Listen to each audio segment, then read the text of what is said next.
یہ حضرت زید رضی اللہ عنہ کے بارے میں علماء کرام نے لکھا ہے، ایک قبیلہ تھا جسے قبیلہ کلب کہا جاتا ہے۔ اس قبیلہ کلب کے ایک شخص تھے حارثہ۔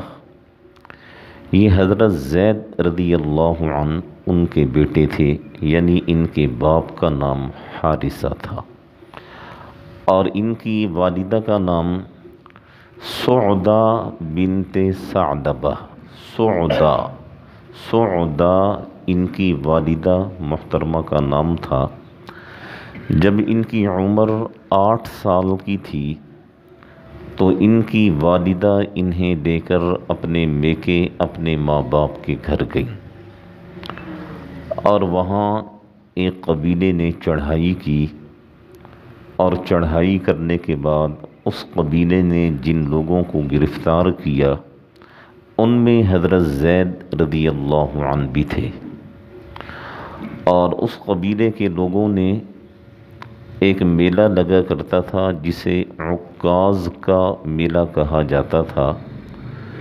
وہ حضرت زید رضی اللہ عنہ کو یہاں لائے، اور یہاں لانے کے بعد انہوں نے حضرت زید رضی اللہ عنہ کو فروخت کر دیا۔ حضرت زید رضی اللہ عنہ کو جس شخص نے خریدا ان کا نام حضرت حکیم بن حزام رضی اللہ عنہ ہے، اور یہ رشتے میں ام المؤمنین حضرت خدیجۃ الکبریٰ رضی اللہ عنہا کے بھتیجے ہیں۔ حضرت حکیم بن حزام رضی اللہ عنہ نے انہیں خریدا، اور خرید کر اپنی پھوپھی حضرت خدیجہ رضی اللہ عنہا کے حوالے کر دیا۔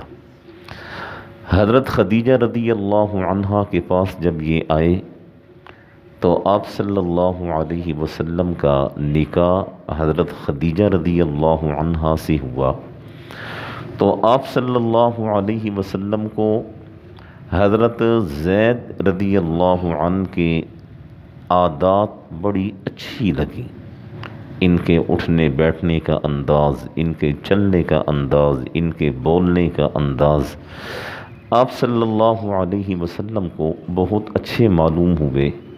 تو آپ نے اپنی بیوی حضرت خدیجہ رضی اللہ عنہا سے فرمایا کہ یہ لڑکا مجھے دے دو۔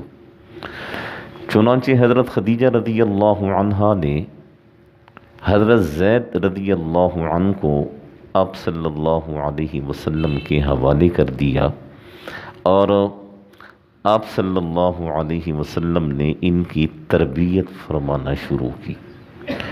یہ سلسلہ چلتا رہا، یہاں تک کہ حضرت زید رضی اللہ عنہ کی عمر یہ 15 سال کو پہنچ گئی۔ دوسری طرف حضرت زید رضی اللہ عنہ کے والدین، ان کے والد حارثہ، ان کی والدہ سعدہ، اور ان کے خاندان کے افراد بہت پریشان تھے کہ پتہ نہیں ہمارا بچہ کہاں چلا گیا۔ جو لوگ اسے یہاں سے پکڑ کر لے کر گئے، پتہ نہیں انہوں نے اس کا کیا حال کیا ہوگا۔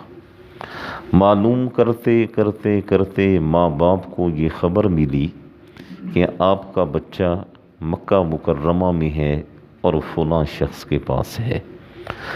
چنانچہ حضرت زید رضی اللہ عنہ کے والد حارثہ اور آپ کے ایک چچا وہ مکہ مکرمہ آتے ہیں، اور آپ صلی اللہ علیہ وسلم سے آ کر وہ ملتے ہیں، اور آپ صلی اللہ علیہ وسلم سے کہتے ہیں کہ یہ زید، یہ ہمارا لخت جگر ہے، آپ مہربانی فرمائیں، آپ اسے ہمارے حوالے کر دیں۔ تو آپ صلی اللہ علیہ وسلم نے فرمایا کہ دیکھو، میں اس لڑکے کو بلاتا ہوں اور تمہارے سامنے بٹھاتا ہوں، اگر وہ لڑکا تمہارے ساتھ جانا چاہے گا تو میں وہ انسان نہیں ہوں کہ زبردستی اسے اپنے پاس روک دوں، میں اسے اجازت دے دوں گا، اور اگر وہ ہمارے پاس رہنا چاہے تو میں وہ انسان نہیں ہوں کہ زبردستی اسے اپنے آپ سے دور کر دوں۔ تو حضرت زید رضی اللہ عنہ کے والد اور چچا نے کہا کہ آپ نے بڑے انصاف کی بات کی ہے، آپ ہمارے بیٹے کو بلائیں۔ چنانچہ حضرت زید بن حارثہ رضی اللہ عنہ کو بلایا گیا اور وہ آ کر بیٹھے تو آپ صلی اللہ علیہ وسلم نے پوچھا کہ بیٹا ان کو جانتے ہو؟ تو حضرت زید رضی اللہ عنہ نے کہا جی یہ میرے والد ہیں، یہ میرے چچا ہیں۔ تو والد نے حضرت زید رضی اللہ عنہ کو سمجھانا شروع کیا اور بتایا کہ تیری ماں بہت پریشان ہے، خاندان والے بہت پریشان ہیں، ہم تجھے لینے کے لیے آئے ہیں، تو چل ہمارے ساتھ اور ہمارے ساتھ چل کر رہے۔ تو حضرت زید رضی اللہ عنہ نے کہا اپنے باپ اور اپنے چچا سے کہ یہ وہ در اور وہ گھر نہیں ہے کہ جسے ایک دفعہ پکڑ کر اور تھام کر چھوڑ دیا جائے۔ میں جس در پر آ چکا ہوں میں اب موت تک یہیں رہوں گا، میں اس در کو چھوڑ کر کہیں نہیں جا سکتا۔ آپ کے والد نے پوچھا کہ آخر اس کی وجہ کیا ہے؟ تو حضرت زید رضی اللہ عنہ نے کہا کہ میں جن کے پاس رہ رہا ہوں یہ دنیا کے بہترین انسان ہیں، ان کی عادات، ان کے اطوار، ان کے اقوال، ان کے افعال روئے زمین کے انسانوں میں سب سے بہترین ہیں۔ یہ جو میں عرض کر رہا ہوں یہ آپ صلی اللہ علیہ وسلم کی نبوت سے پہلے کے واقعات ہیں۔ ابھی تک آپ صلی اللہ علیہ وسلم نے نبوت کا اعلان نہیں فرمایا اور کسی کے خواب و خیال میں بھی نہیں تھا کہ آپ صلی اللہ علیہ وسلم کو نبوت کا تاج پہنایا جائے گا۔ تو حضرت زید رضی اللہ عنہ نے کہا کہ میں انہیں چھوڑ کر کہیں نہیں جا سکتا۔ تو ماں باپ نے کہا ٹھیک ہے بیٹا، جیسے آپ کی مرضی، یہیں رہنا چاہتے ہو یہیں رہو، ہم تمہارے ماں باپ ہیں، ہم تمہیں آ کر ملتے رہا کریں گے۔ چنانچہ والدین چلے گئے۔ اب تک حضرت زید رضی اللہ عنہ کی حیثیت غلام کی حیثیت تھی۔ حضرت خدیجہ رضی اللہ عنہا کے پاس تھے تو غلام تھے، آپ صلی اللہ علیہ وسلم کے پاس آئے تو غلام تھے۔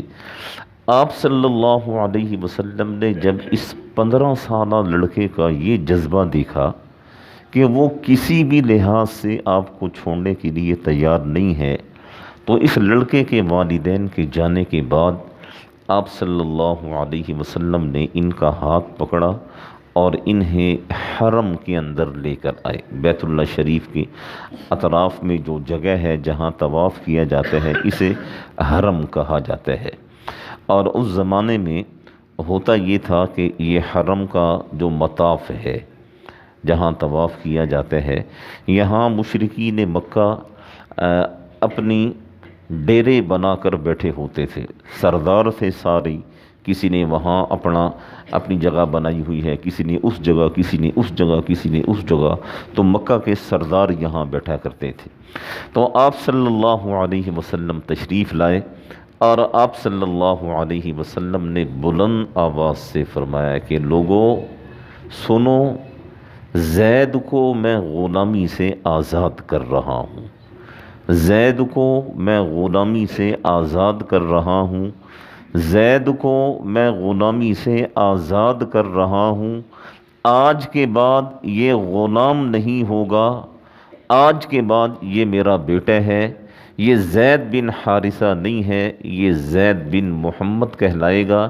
اور میرے اس دنیا سے جانے کے بعد جس طرح حقیقی اولاد وراثت کی حقدار ہوا کرتی ہے، آپ نے فرمایا کہ میرے اس دنیا سے جانے کے بعد یہ میری وراثت کا حقدار ہوگا۔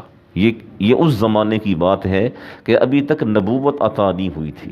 حضرت زید رضی اللہ عنہ کو آزاد کر دیا گیا اور یہ آپ صلی اللہ علیہ وسلم کے پاس رہنے لگے، یعنی ان کی غلامی کی حیثیت ختم ہو گئی، اب یہ آزاد تھے اور آپ صلی اللہ علیہ وسلم کے پاس رہتے تھے، اور آپ صلی اللہ علیہ وسلم کے گھر کے فرد تھے، فرد کی طرح یہ رہتے تھے۔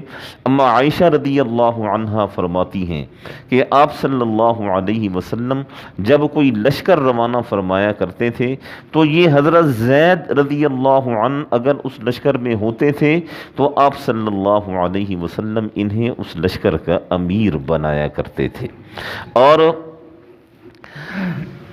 آپ صلی اللہ علیہ وسلم نے بالکل اپنے آخری ایام میں مرض الوفات جسے کہتے ہیں، اس میں آپ صلی اللہ علیہ وسلم نے ایک لشکر ترتیب دیا اور ایک لشکر آپ نے روانہ فرمایا۔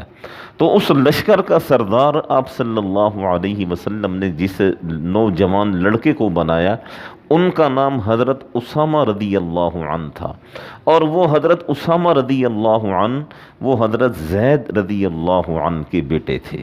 آپ صلی اللہ علیہ وسلم نے انہیں لشکر کا امیر بنایا تھا۔ تو یہ زید آپ صلی اللہ علیہ وسلم کے پاس رہے، پھر آپ کو نبوت عطا ہوئی، پھر مکی زندگی گزری، پھر مدنی زندگی گزری، اور مدنی زندگی کے چوتھے پانچویں سال آپ صلی اللہ علیہ وسلم نے ان کا نکاح حضرت زینب بنت جحش جو رشتے میں آپ صلی اللہ علیہ وسلم کی پھوپھی زاد بہن تھیں، آپ نے ان سے کروایا۔ پھر یہ نکاح سال سوا سال چلا اور اللہ کے حکم کے مطابق یہ طلاق ہوئی، اور طلاق کے بعد حضرت زینب بنت جحش رضی اللہ عنہا وہ آپ صلی اللہ علیہ وسلم کے نکاح میں آئیں اور ام المؤمنین کا درجہ انہوں نے پایا۔